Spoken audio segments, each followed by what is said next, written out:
Welcome to TSAT. This is Eshwar Kumar. ఈ వీడియోలో మనం కరెంట్ అఫైర్స్లో నవంబర్ 2024లో జరిగిన జాతీయ అంశాలను డిస్కస్ చేసుకోబోతూ ఉన్నాం. Let us start. సో ముందుగా చూద్దాం, ఇక్కడ కనిపిస్తున్నటువంటి అంశం పిఎం విశ్వకర్మకి సంబంధించి న్యూస్లో ఉంది. సో చూద్దాం. సో ముందుగా ఈ పిఎం విశ్వకర్మ అనేటువంటి స్కీమ్ ఎందుకు న్యూస్లో ఉంది, ఆ స్కీమ్ యొక్క ముఖ్య ఉద్దేశాలు ఏంటి అనేటువంటివి మనం ఇక్కడ డిస్కస్ చేద్దాం. లైక్ పిఎం విశ్వకర్మ అంటాం. లైక్ మనం చూసుకున్నట్లయితే ఇక్కడ ఈ స్కీమ్ యొక్క ముఖ్య ఉద్దేశం ఏంటి, like it is a vision for nation building అండి. సో దీనిలో భాగంగా ఏం చేస్తారు అంటే భారతదేశంలో ఉన్నటువంటి వివిధ చేతి వృత్తుల వారు ఎవరైతే ఉన్నారో వారికి ఆర్థిక సహాయాన్ని అందిస్తారండి. సో భారతదేశంలో ఉన్నటువంటి చేతి వృత్తులటువంటి వారు కానీ బ్యాక్వర్డ్ క్లాసెస్ ఎవరైతే ఈ యొక్క వివిధ వృత్తులను పాటిస్తూ ఉంటారో సో వారికి సంబంధించి ఫినాన్షియల్ సపోర్ట్ని ఇచ్చేటువంటి స్కీమే పిఎం విశ్వకర్మ అనేటువంటి స్కీమ్. సో ఈ స్కీమ్ కింద ఏం చేస్తారు, వారికి లైక్ గుర్తింపు కార్డు ఇస్తారు. సో ఆర్టిస్టులకు ఇక గుర్తింపు కార్డులు అనేటువంటివి ఇస్తారు. దానితో పాటు ఒక సర్టిఫికేట్ ఇస్తారు, ఒక ఐడి కార్డుని మంజూరు చేస్తారు. దానితో పాటు వారిలో ఉన్నటువంటి నైపుణ్యాన్ని కూడా అభివృద్ధి చేస్తారు. దాని కింద స్కిల్ అప్గ్రేడేషన్ కింద. సో బేసిక్ స్కిల్ ట్రైనింగ్ ఇస్తారు, దాని తర్వాత అడ్వాన్స్ స్కిల్ ట్రైనింగ్ని కూడా ఇస్తారు అండి.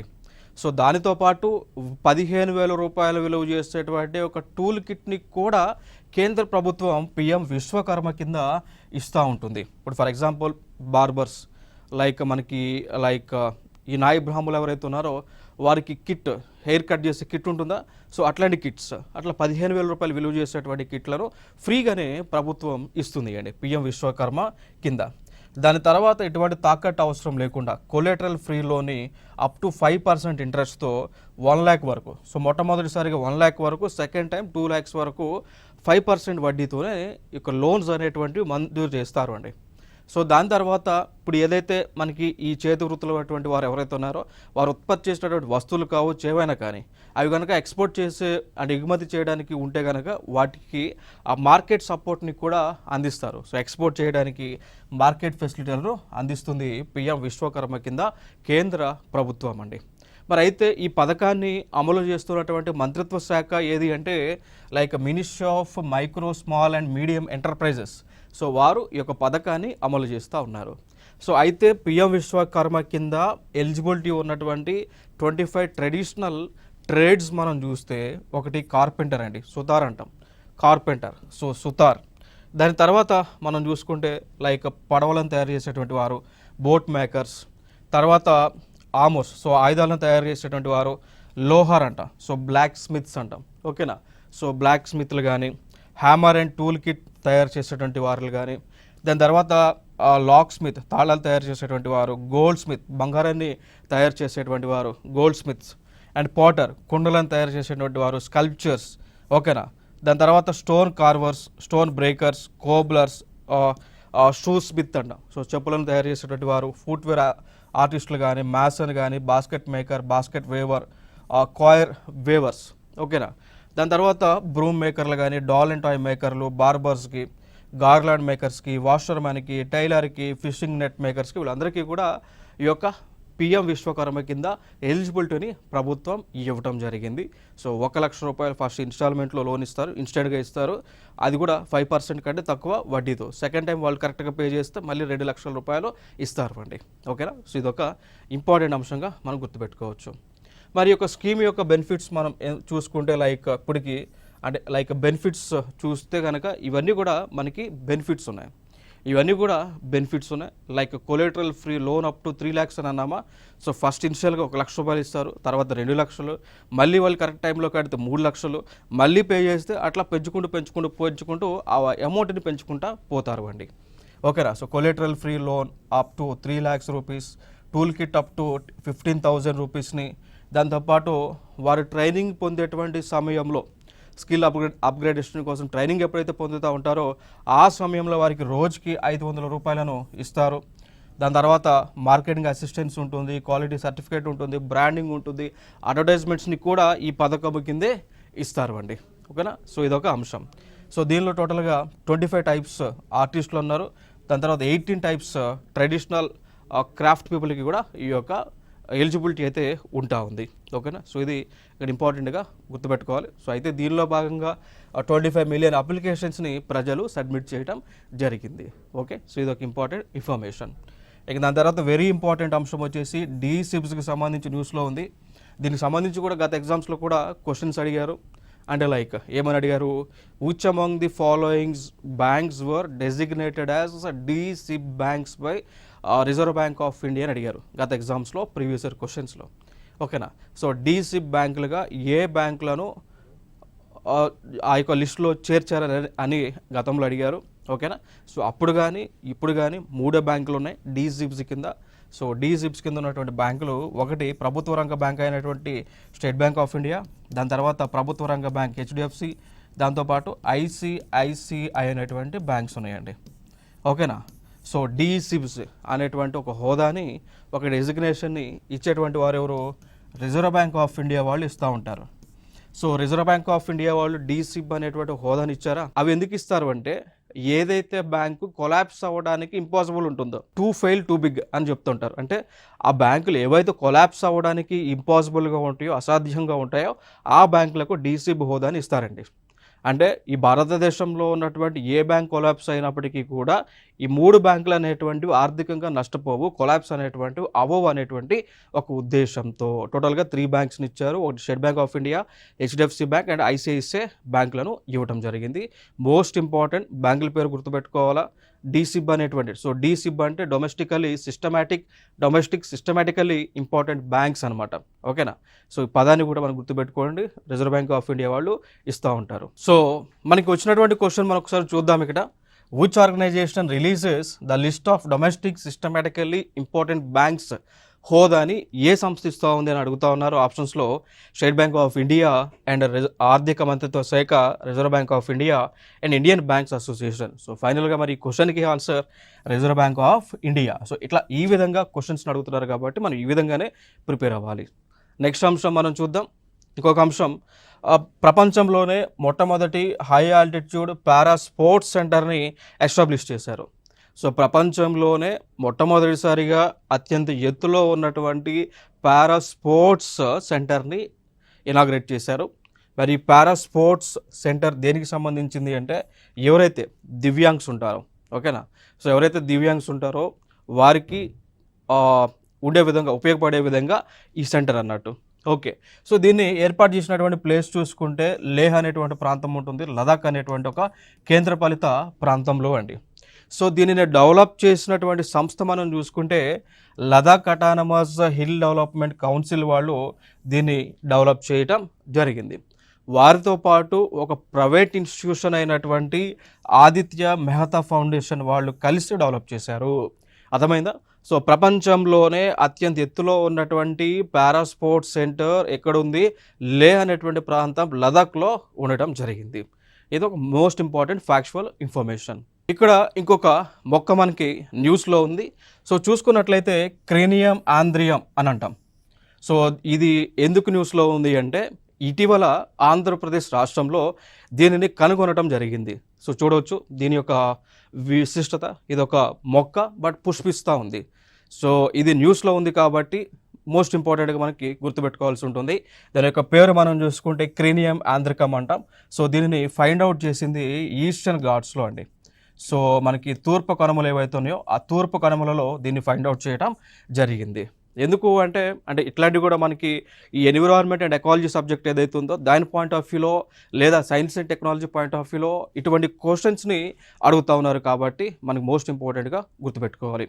ఇక దాని తర్వాత ఇట్లాంటి మొక్కలను మనకి ప్రొటెక్ట్ చేయడానికి ఒక సంస్థ, అంతర్జాతీయ పరంగా ఒక సంస్థ ఉంటుంది. ఈవెన్ దాంట్లో ఇండియా కూడా మెంబర్గానే ఉంది. మరి ఆ సంస్థ మనం చూసుకుంటే IUCN అంటాం, international union for conservation of nature. So దీనిలో భాగాలు ఉంటాయి, like nature of flora and fauna అనేటువంటి ఒక అంతర్జాతీయ సంస్థ ఉంటుంది. సో ఇవి ప్రపంచంలో ఉన్నటువంటి ఫ్లోరా అంటే లైక్ ప్లాంట్స్, ట్రీస్ని కానీ యానిమల్స్ని కానీ ప్రొటెక్ట్ చేసేటువంటి ఒక సంస్థ అండి. ఓకేనా, సో ఈ సంస్థ ప్రకారము ఈ యొక్క ఆ క్రీనియం ఆంద్రికం అనేటువంటి మొక్కకు ఒక డెసిగ్నేషన్ ఇచ్చారు. ఏ డెసిగ్నేషన్ ఇచ్చారంటే డేటా ఇన్సఫిషియెంట్ అనేటువంటి ఒక డెసిగ్నేషన్ ఇచ్చారు. ఓకేనా. సో ఇప్పుడు ఐయుసిఎన్ వాళ్ళు ఏం చేస్తారు అంటే ఈ వీరికి ఒక బుక్ని రిలీజ్ చేస్తూ ఉంటారు. దాన్ని సో రెడ్ డేటా బుక్ అంటే ఏంటి, ఈ బుక్లో ఏముంటుంది, ఇప్పుడు ఏదైనా కొత్తగా మనకి ఏదైనా జంతువు కనిపించినా కానీ, ఆవిష్కరణలోకి వచ్చినా కానీ, లేదా కొత్త మొక్క పుష్పమో ఏదో ఒకటి మనకి న్యూస్లోకి వచ్చినా కానీ దానికి డెసిగ్నేషన్ ఇస్తూ ఉంటారు. ఓకేనా. సో లైక్ రెడ్ డేటా బుక్లో దానికి డెసిగ్నేషన్ ఏంటో పొందుపరుస్తూ ఉంటారు. అట్లా రెడ్ డేటా ప్రకారము క్రీనియం ఆంద్రికంకు ఏ డెసిగ్నేషన్ ఇచ్చారు అంటే డేటా ఇన్సఫిషియెంట్ అండి. ఓకేనా. సో డేటా ఇన్సఫిషియెంట్ అనేటువంటి ఒక డెసిగ్నేషన్ని అయితే ఇవ్వటం జరిగింది. మరి డేటా ఇన్సఫిషియెంట్ అనేటువంటి ఒక డెసిగ్నేషన్ని డేటా బుక్లో ఎందుకు పొందుపరిచారు అంటే ఇంక తెలియదు వీటి యొక్క పాపులేషన్, వీటి యొక్క కౌంట్ ఎక్కడెక్కడ ఉంది, ఏ ప్రాంతాల్లో ఉంది, ఎంత మేర విస్తరించి ఉంది అనేటువంటి అంశాలు ఇంకా మనకి తెలియలేదు. కాబట్టి ఈ ట్యాగ్ని అయితే ఇవ్వటం జరిగింది. మేబీ ఫర్దర్గా వీటిపైన ఇంకా రీసెర్చ్ చేస్తారు. చేసిన తర్వాత దీన్ని మారుస్తారు అన్నట్టు. సో మార్చి అది వల్నరబుల్లా, ఎక్స్టెంటా, నియర్ ఎక్స్టెంటా, ఎక్స్టెంటెడా, లేదంటే నియర్ థ్రెటెండా అని ఆ యొక్క ట్యాగ్స్ అయితే రెడ్ డేటా బుక్లో పొందుపరచడం జరుగుతూ ఉంటుంది. ఇంకొక అంశం మనం చూద్దాం. 43వ ఇండియా ఇంటర్నేషనల్ ట్రేడ్ ఫెయిర్ 2024ని ప్రారంభించుకోవడం జరిగింది. ఓకేనా. సో ఇది నవంబర్ 14 నుంచి 27 మధ్య ఎక్కడ జరగబోతా ఉంది, న్యూఢిల్లీలో. సో న్యూఢిల్లీలో ఉన్నటువంటి భారత మండపం ఏదైతే మనం పిలుస్తూ ఉన్నామో అక్కడ జరుగుతూ ఉంది. నవంబర్ 14 నుంచి 27 మధ్య అనమాట. సో ఇది ఎన్నోవది, 43వది, 43rd edition India international trade fair. ఇట్లాంటి వలన మనకి కలిగేటువంటి బెనిఫిట్స్ ఏముంటాయి చెప్పండి. ముందుగా భారతదేశంలో లైక్ 28 రాష్ట్రాలు, 8 కేంద్ర పాలిత ప్రాంతంలో ఉన్నటువంటి ఆ వివిధ ప్రాంతాలలో ఉత్పత్తి చేసేటువంటి వస్తువులను తీసుకొచ్చి ఇక్కడ పెట్టవచ్చు. ఈ trade fair is nothing but exhibition కదా. సో ఎగ్జిబిషన్లో వివిధ రాష్ట్రాలకు చెందినటువంటి వారిని డిస్ప్లే చేస్తారు. ఇప్పుడు చూడండి, మీకు ఇక్కడ జమ్మూ కాశ్మీర్ ఉందా. సో జమ్మూ కాశ్మీర్కి ఒక స్లాట్ ఇచ్చారు. సో ఆ జమ్మూ అండ్ కాశ్మీర్ స్లాట్లో ఆ కేంద్రపాలిత ప్రాంతంలో ఉత్పత్తి చేసే వస్తువులన్నీ కూడా ఇట్లా మనకి ఎగ్జిబిట్ చేయవచ్చు. అట్లా ఒక్కొక్క రాష్ట్రానికి ఒక్కొక్క స్లాట్స్ అనేటువంటివి ఇచ్చారు. అట్లా ఆ రాష్ట్రంలో ఉన్నటువంటి వస్తువులను ఇక్కడ ఎగ్జిబిట్ చేయవచ్చు. దానితో పాటు వివిధ దేశాలకి చెందినటువంటి వస్తువులన్నీ కూడా ఇక్కడ డిస్ప్లే చేయవచ్చు. సో ఇక్కడ డిస్ప్లే చేసిన తర్వాత వివిధ దేశాల నుంచి టూరిస్టులు రావడమో లేదా బిజినెస్ పర్సన్స్ రావడమో వీళ్ళందరూ కూడా వస్తారు. సో వచ్చి ఇవన్నీ కూడా చూసి వాళ్ళు ఏం చేస్తారు, ఆర్డర్స్ని ప్లేస్ చేస్తారు. సో బిజినెస్ అనేటువంటిది జరుగుతుంది. సో ఇవి మెయిన్ బెనిఫిట్స్ అనమాట. సో ముందుగా మన భారతదేశంలో ఉన్నటువంటివి వస్తువులు, ఇవి కళలు, ఇవన్నీ కూడా ప్రపంచానికి తెలియజేస్తే ప్రపంచం నుంచి మనకి ఆర్డర్స్ అనేటువంటివి, బిజినెస్ ట్రాన్సాక్షన్స్ అనేటువంటివి జరుగుతాయి అనేటువంటి ఒక ఉద్దేశం అనమాట. క్లియర్ కదా. సో ఇదొక ఇంపార్టెంట్. ఇంకొక అంశం న్యూస్లో ఉంది. H5N1 strain of avian influenza న్యూస్లో ఉంది.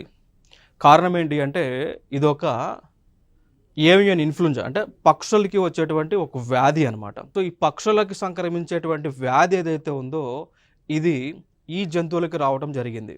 అర్థమైందా. సో పక్షుల దగ్గర నుంచి ఈ మనకి ఇమేజ్లో కనిపిస్తున్నటువంటి ఈ ఈ జంతువులు ఏవైతే ఉన్నాయో వీటికి ఆ వ్యాధి అనేటువంటిది రావడం జరిగింది అండి. అర్థమైందా. సో అట్లా ఇవి దాదాపు 17,000 మరణించడం జరిగింది ఈ యొక్క అర్జెంటీనా పటగోనియా అనేటువంటి ఒక ప్రాంతాలలో H5N1 అనేటువంటి ఒక స్ట్రెయిన్ ద్వారా. ఇది కాకుండా ఇంకా మనకి న్యూస్లో ఉన్నటువంటివి చూసుకున్నట్లయితే లైక్ బర్డ్ ఫ్లూ అనేటువంటిది న్యూస్లో ఉంది అండి. సో పక్షులకు ఈ వ్యాధి వచ్చి పక్షులు మరణిస్తూ ఉన్నాయి. బర్డ్ ఫ్లూ అనేటువంటిది ఈవెన్ భారతదేశంలో కూడా గతంలో ఈ కోళ్లకు బర్డ్ ఫ్లూ అనేటువంటి వ్యాధి వచ్చి కోళ్ళన్నీ కూడా చనిపోయినాయి. ఓకేనా. సో దానికి వచ్చిన వ్యాధి బర్డ్ ఫ్లూ అనేటువంటిది. ఇంకొక వ్యాధి మనకి తరచుగా న్యూస్లో ఉంటా ఉంది, దానిని మనం పిలుస్తాము మంకీ పాక్స్ అని. So monkeypox is nothing but ఎంపాక్స్గా మనం పిలుస్తూ ఉంటాము అండి. ఓకేనా. సో ఎంపాక్స్ న్యూస్లో ఉంది. సో ఈ ఎంపాక్స్ కింద మొట్టమొదటి మరణం మరి ఏ రాష్ట్రంలో సంభవించింది అన్నప్పుడు కేరళ రాష్ట్రంలో ఈ యొక్క మొట్టమొదటి మరణం అనేటువంటిది సంభవించింది అండి. ఓకేనా. సో దాని తర్వాత గతంలో ఆల్రెడీ మనం చూసాం కరోనా అనేటువంటి వైరస్. సో ప్రపంచాన్ని వణికించినటువంటి వైరస్. సో ఇది కూడా దీని యొక్క మొట్టమొదటి కేసు కూడా మనకి కేరళలోనే ఐడెంటిఫై అవ్వడం జరిగింది. మొట్టమొదటి డెత్ కూడా కేరళ రాష్ట్రంలోనే జరిగింది. ఈ రెండు కూడా ప్రీవియస్ ఇయర్ క్వశ్చన్స్ అండి. ఓకేనా. సో ఇది ప్రీవియస్ ఇయర్ క్వశ్చన్, ఇది కూడా ప్రీవియస్ ఇయర్ క్వశ్చన్స్ ఇవి. ఓకేనా. సో లైక్ మంకీ పాక్స్ వల్ల మొట్టమొదటి మరణం ఏ రాష్ట్రంలో సంభవించింది, గత ఎగ్జామ్స్లో అడిగారు, కేరళలో సంభవించింది. ఓకేనా. సో ఇవి ఇంపార్టెంట్గా మనం గుర్తుపెట్టుకోవాల్సిన అంశాలు. ఇంకొక అంశం CSR role in sustainable Indian agriculture. So ఇక్కడ ఏం జరిగింది అంటే దీనికంటే ముందు అంటే సిఎస్ఆర్ అనేటువంటిది ఫండ్స్ అనమాట. సో ఈ ఫండ్స్ వలన ఎక్కువగా బెనిఫిట్ అవుతున్నది భారతదేశంలో ఉన్నటువంటి వ్యవసాయ రంగం అని చెప్తా ఉన్నారు. సో అట్లా ఇది మనకి న్యూస్లో ఉంది. సో దానికంటే ముందు అసలు ఈ సిఎస్ఆర్ అంటే ఏంటి, ఎందుకు సిఎస్ఆర్ అనేటువంటిది న్యూస్లోకి వచ్చింది, ఎవరు ఇనిషియేట్ చేశారు సిఎస్ఆర్ అనేటువంటిది ఒక్కసారి మనం చూద్దాము అండి. ఓకేనా. సో అయితే ఇక్కడ భారతదేశంలో ఒక చట్టం ఉంది. దాన్నే కంపెనీస్ యాక్ట్ 2013 అని పిలుస్తూ ఉంటాం. సో కంపెనీస్ యాక్ట్ 2013లో సెక్షన్ 135 చెప్తా ఉంది. దేని గురించి? ఈ కార్పొరేట్ సోషల్ రెస్పాన్సిబిలిటీ గురించి. అర్థమైందా? సో ఈ చట్టం కూడా అమల్లోకి వచ్చింది ఎప్పుడు? April 1, 2014 నుంచి అమల్లోకి వచ్చింది. సో ఈ సెక్షన్ ఏం చెప్తా ఉంది అంటే, ఏ కంపెనీలు అయితే భారతదేశంలో వ్యాపారం చేస్తూ ఉంటాయో ఆ కంపెనీల యొక్క టర్నోవర్, ఫర్ ఎగ్జాంపుల్గా తీసుకుంటే ఆ కంపెనీల యొక్క టర్నోవర్ అనేటువంటిది 1000 కోట్ల కంటే ఎక్కువ ఉన్నా, వాటి యొక్క కంపెనీల యొక్క నెట్వర్త్ టోటల్ వాల్యూ, ఆ కంపెనీ యొక్క వాల్యూ నెట్వర్త్ అనేటువంటిది 500 crores కంటే ఎక్కువ ఉన్నా, లేదా ఆ కంపెనీకి ప్రాఫిట్స్ అండ్ లాభాలు అనేటువంటివి 5 కోట్ల కంటే ఎక్కువ ఉన్నా కానీ ఆ కంపెనీలు వారికి వచ్చినటువంటి లాభాలలో, ఏ లాభాలు? గత 3 సంవత్సరాలలో వచ్చినటువంటి లాభాల యొక్క యావరేజ్లో 2% వాల్యూని సిఎస్ఆర్ కింద ఖర్చు పెట్టాలి. భారతదేశంలో వివిధ సంక్షేమ కార్యక్రమాల కోసం ఆ డబ్బులను ఖర్చు పెట్టాలి అని గైడ్లైన్స్ అన్నట్టు. అర్థమైంది కదా. So CSR funds, CSR corporate social responsibility అనేటువంటిది ఏంటి అంటే ఖచ్చితంగా అది లీగల్గా అనమాట, ఖచ్చితంగా ఫాలో అవ్వాల్సిందే.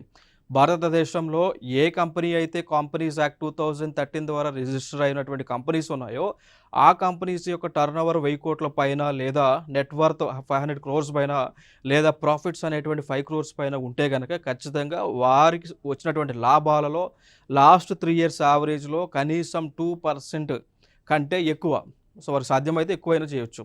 సో ఆ 2% కంటే ఎక్కువ ఉన్నటువంటి అమౌంట్ ఏదైతే ఉంటుందో దానిని భారతదేశంలో వివిధ సంక్షేమ కార్యక్రమాల కోసం ఉపయోగించాలి. ఇక్కడ మనకి ఉపయోగిస్తున్న దేనికోసం ఎక్కువగా ఉపయోగిస్తూ ఉన్నారు? వ్యవసాయానికి సంబంధించి ఆ ఫండ్ని ఉపయోగిస్తూ ఉన్నారు అని ఈ నివేదిక యొక్క సారాంశం అండి. అర్థమైందా? సో అట్లా ఈ వ్యవసాయానికి సంబంధించే కార్పొరేట్ సోషల్ రెస్పాన్సిబిలిటీ కింద ఎంత ఫండ్ని ఇచ్చారు అన్నప్పుడు 1.84 lakh crore మేర ఈ యొక్క ఫండ్ని మంజూరు చేయడం జరిగింది. క్లియర్ కదా. సో ఇది మనకి న్యూస్లో ఉన్నటువంటి అంశం. ఇంకొక అంశం మనం చూద్దాం. సో ఇక్కడ ఆంధ్ర, తెలంగాణ అనే కాదు, వివిధ రాష్ట్రాల్లో అంటే భారతదేశం వ్యాప్తంగా కూడా ఈ ఆహార కల్తీ అనేటువంటిది విపరీతంగా జరుగుతూ ఉంది. సో ఫుడ్ అడల్టరేషన్ అంటాం. సో ఈ ఆహార కల్తీ వలన చాలామంది చనిపోతూ ఉన్నారు. ఇప్పుడు ఫర్ ఎగ్జాంపుల్ ఇటీవల మనం చూసాం షవర్మా. సో చికెన్ షవర్మా తిని ఒక 7 సంవత్సరాల వయసు ఉన్నటువంటి పిల్లలు చనిపోవడం జరిగింది. దాని తర్వాత ఈ మోమోస్లో వేసేటువంటి ఆ వైట్ కలర్ ఏదైతే ఉంటుందో, ఓకే, సో ఆ మోమోస్లో వేసేటువంటిది ఏదైతే ఉందో, సో అది తిని కూడా పిల్లలు చనిపోతూ ఉన్నారు. పానీపూరి తిని చనిపోతూ ఉన్నారు, షవర్మా తిని చనిపోతూ ఉన్నారు, మోమోస్ తిని చనిపోతూ ఉన్నారు.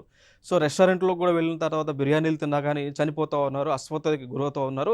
సో ఫుడ్ పాయిజన్ అనేటువంటిది విపరీతంగా అవుతూ ఉంది. సో ఆ కోవలో కేంద్ర ప్రభుత్వం ఏం ఆలోచన చేసింది అంటే ఈ యొక్క FSSAI సంబంధించి చట్టం ఏదైతే ఉందో దాన్ని భారతదేశంలో తూచే తప్పకుండా అమలు చేయాలి అని చెప్పేసి స్ట్రిక్ట్ గైడ్లైన్స్ని ఇవ్వడం జరిగింది.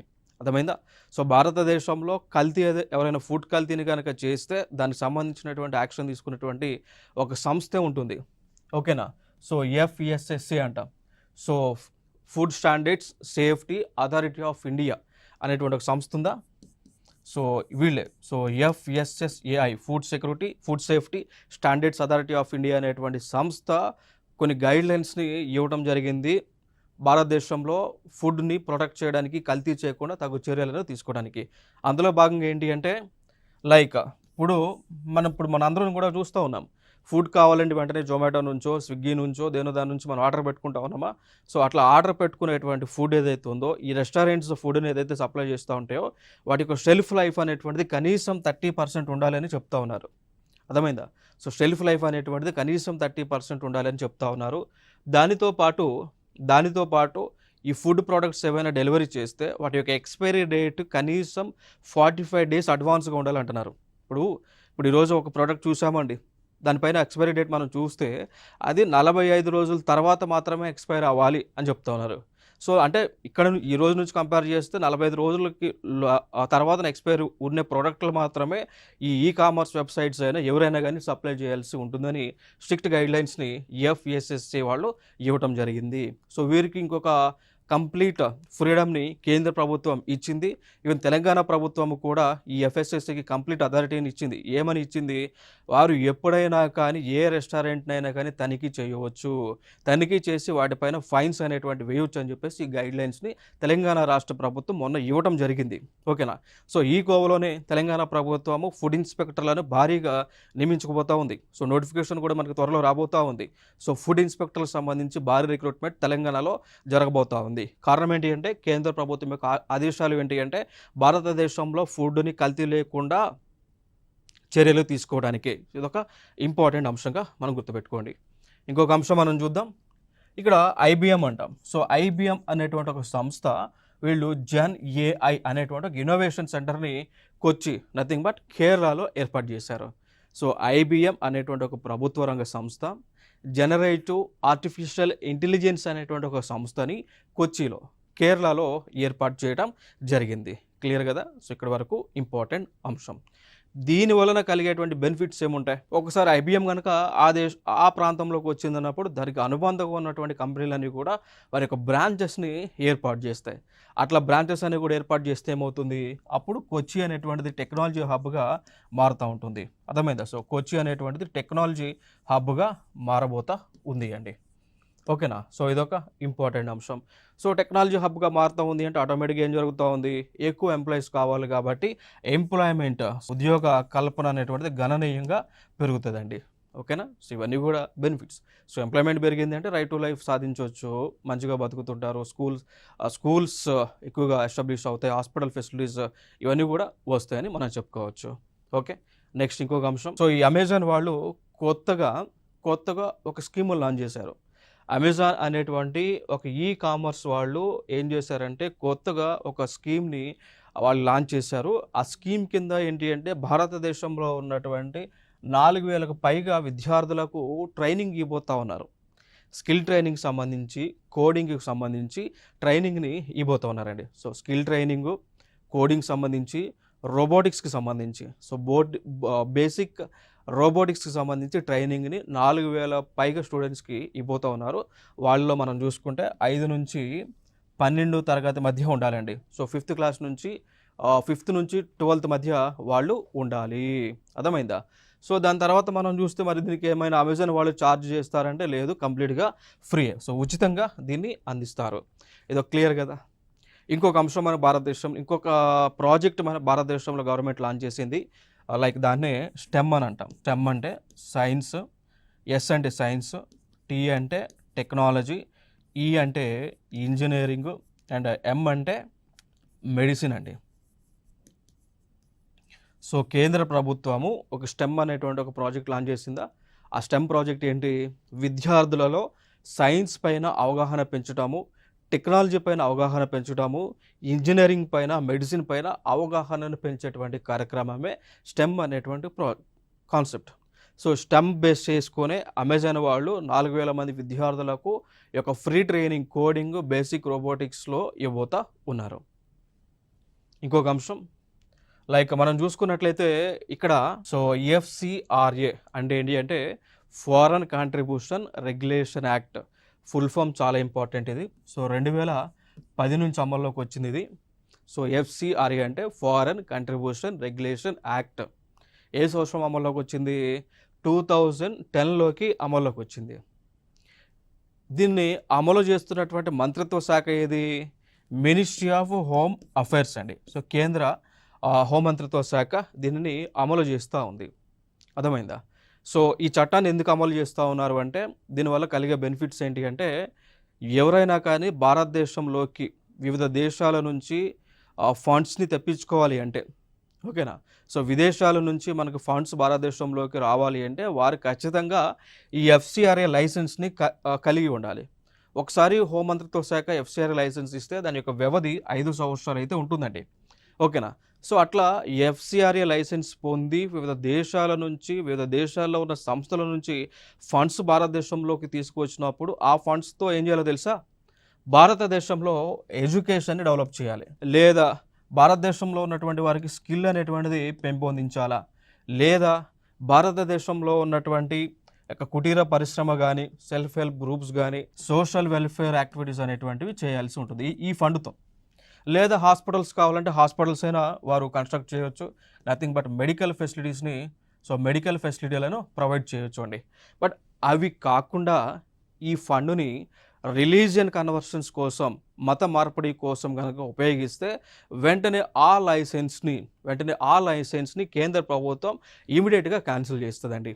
అట్లా భారతదేశంలో 16,023 ఎన్‌జీఓల యొక్క లైసెన్స్‌ని క్యాన్సిల్ చేసింది.